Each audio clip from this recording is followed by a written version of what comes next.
Welcome back to ITIL for Unplugged, the podcast where we break down complex ITSM practices into bite-sized, actionable insights. I'm Rachel. And I'm Tyler. Today we're diving into something that literally maps the DNA of your IT infrastructure, service configuration management.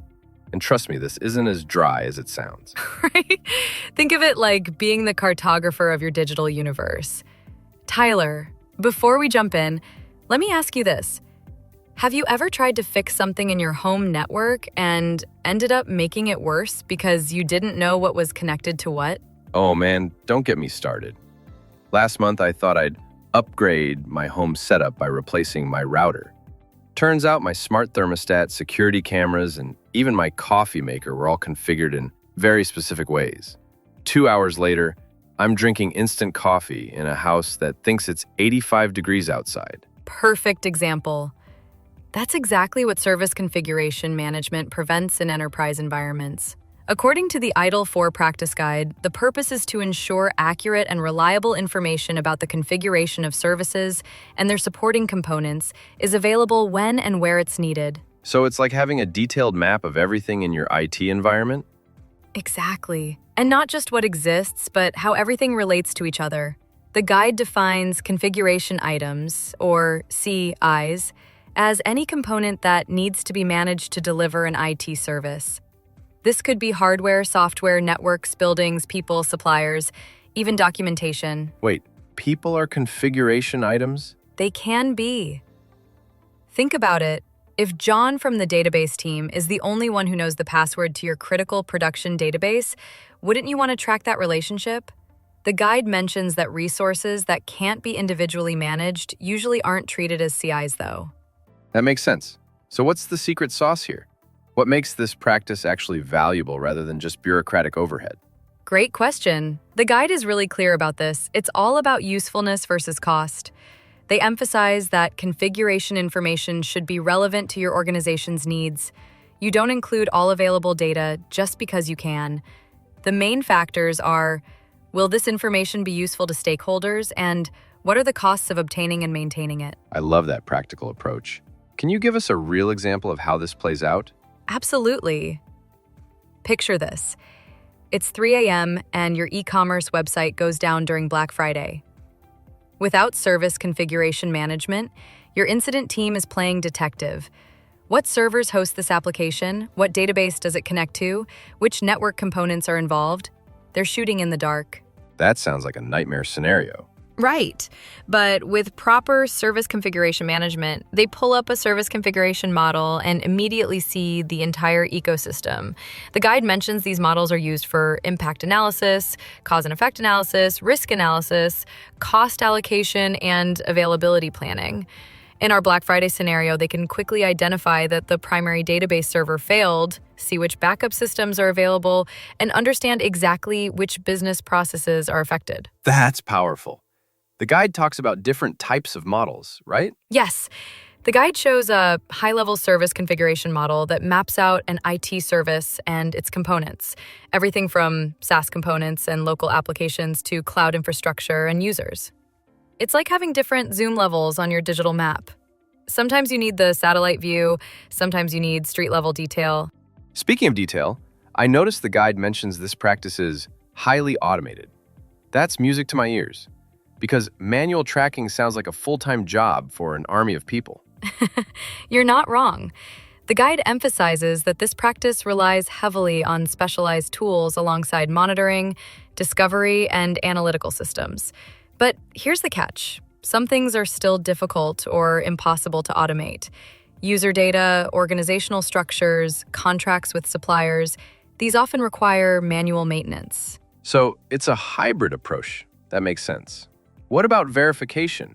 I imagine keeping all this data accurate is a huge challenge. You've hit on one of the critical success factors. The guide talks about continuous verification and regular audits. Your CMDB, that's Configuration Management Database, should reflect actual attributes, statuses, and relationships of CIs, highlight deviations from baseline configurations, and provide enough data to restore approved configurations.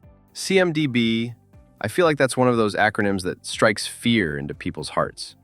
Is it really that complicated? It doesn't have to be. The guide actually clarifies the relationship between CMS, Configuration Management System, and CMDB. Think of the CMS as the entire ecosystem of tools, data, and information supporting the practice. The CMDB is specifically the database that stores CI records and their relationships. Sometimes people use the terms interchangeably, but the CMS is broader. Got it. So what does this look like in practice? How do organizations actually implement this without it becoming overwhelming? The guide outlines 3 main processes. First, managing a common approach. This is where you analyze stakeholder requirements and define your overall strategy. Then, capturing, managing, and providing configuration information, the day-to-day operations. Finally, verifying configuration data, keeping everything accurate. Let me throw out a scenario. Say I'm running IT for a mid-sized company that's grown organically over the years. We've got a mix of on-premises servers, cloud services, legacy applications, and newer SaaS tools. Where do I even start? Perfect question. The guide emphasizes following the ITIL guiding principles. Start where you are means you don't need to boil the ocean. Begin by identifying your most critical services and work backwards.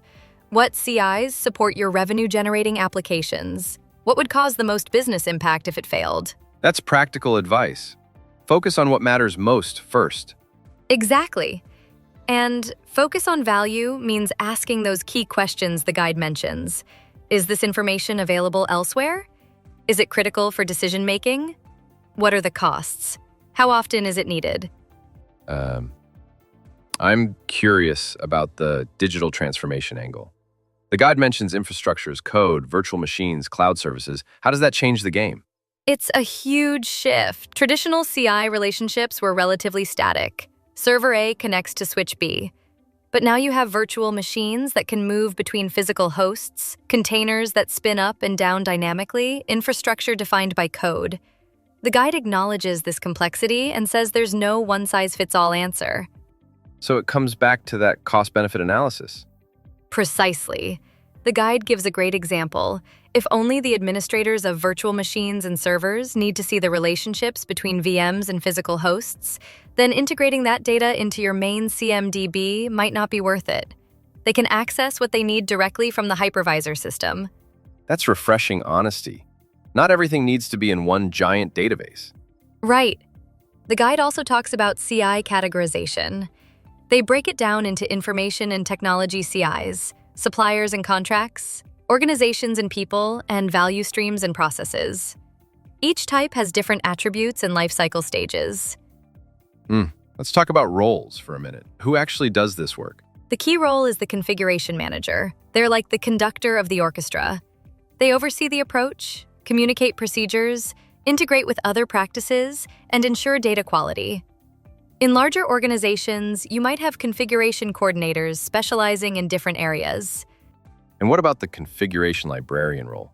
That sounds very library-like. It does. This role focuses on manually updating data, ongoing verification, and handling ad hoc requests. The guide notes it's important in organizations with low automation levels and high demand for non-standard information requests. Makes sense. Now, I have to ask about something that's probably on every listener's mind. Metrics. How do you know if you're succeeding? The guide maps metrics to 2 main success factors. First, ensuring relevant configuration information is available. You'd measure stakeholder satisfaction, number of bad decisions due to incorrect data, and percentage of CMDB data verified. Second, optimizing costs. Tracking direct costs of the practice. Those seem like practical measures. Not just how many CIs do we have, but are we actually helping people make better decisions? Exactly.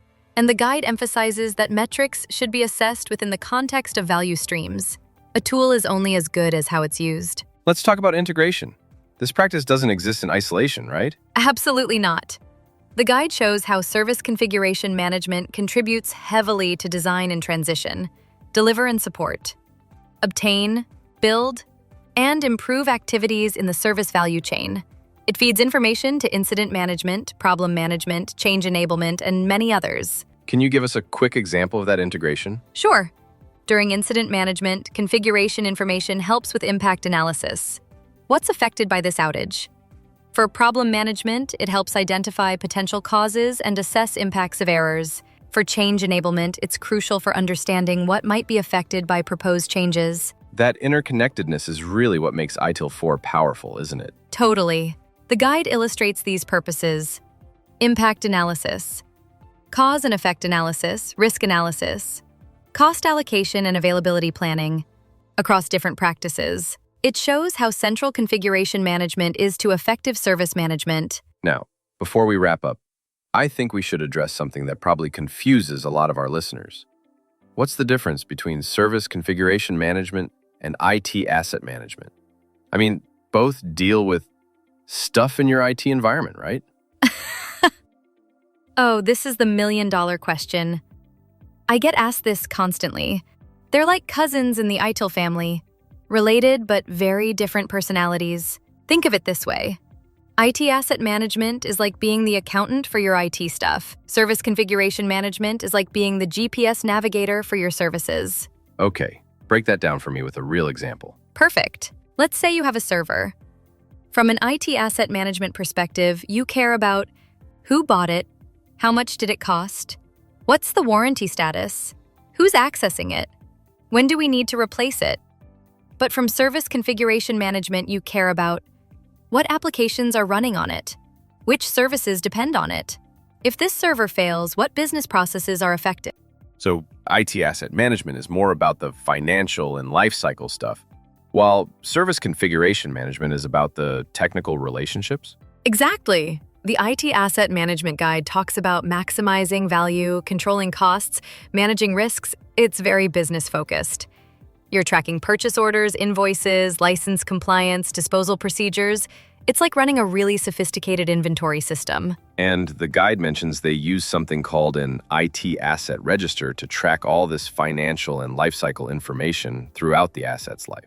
Right. But service configuration management uses a CMDB, Configuration Management Database, which is focused on technical relationships and dependencies. Here's where it gets fun. Let's say your email server crashes. IT Asset Management tells you, this server cost $50,000, the warranty expires next month, and it's assigned to the data center team. Service Configuration Management tells you, this server supports email for 500 users, connects to these 3 backup systems, and affects customer support, sales, and accounting services. So one practice helps you manage your money. The other helps you not lose your mind during outages. That's actually a pretty good way to put it. And here's the kicker. They work together beautifully. The Service Configuration Management Guide mentions that CIs can include things like suppliers, contracts, and people. The IT Asset Management Guide talks about tracking vendor relationships and maintenance contracts. So that email server we talked about, both practices need to track the vendor support contract, but for different reasons. How so? IT Asset Management tracks it because they need to know costs, renewal dates, compliance requirements. Service Configuration Management tracks it because if the vendor relationship fails, they need to understand service impact. The guides mention different lifecycle approaches too, right? Yes. IT Asset Management has this whole life cycle, from planning and budgeting through acquisition, assignment, optimization, decommissioning, and disposal. It's very structured around financial and business value. The guide even talks about progressive implementation, starting small and expanding based on ROI. Service Configuration Management is more focused on keeping that technical map current as things change. It's less about lifecycle stages and more about continuous accuracy. Rachel, if I'm implementing both practices, where do I start? Great question. The IT Asset Management Guide suggests starting with your most financially significant assets.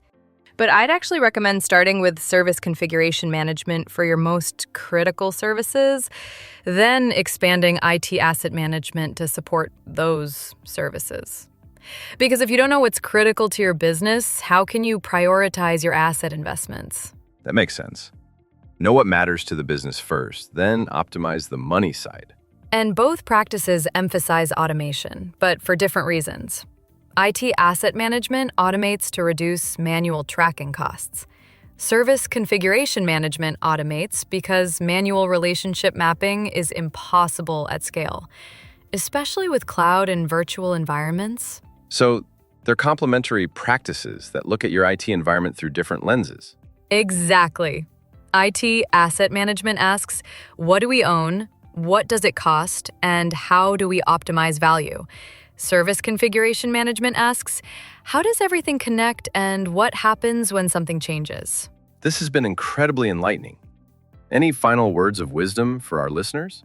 I'd say start small, focus on value, and remember that perfect is the enemy of good. The guide emphasizes that service configuration management should streamline work, not create bureaucracy. If your CMDB becomes a burden rather than a help, you're doing it wrong. And automate what you can. But don't feel like everything has to be automated from day one. Build incrementally. Perfect. And remember, this is a supporting practice. It enables other practices to be more effective. Keep that service mindset. Excellent advice. That's a wrap on today's deep dive into service configuration management. Thanks for joining us on ITIL for Unplugged. Don't forget to subscribe and leave us a review. Next week, we're tackling monitoring and event management, another practice that pairs beautifully with what we discussed today. Until then, keep mapping that digital universe. And keep it simple and practical.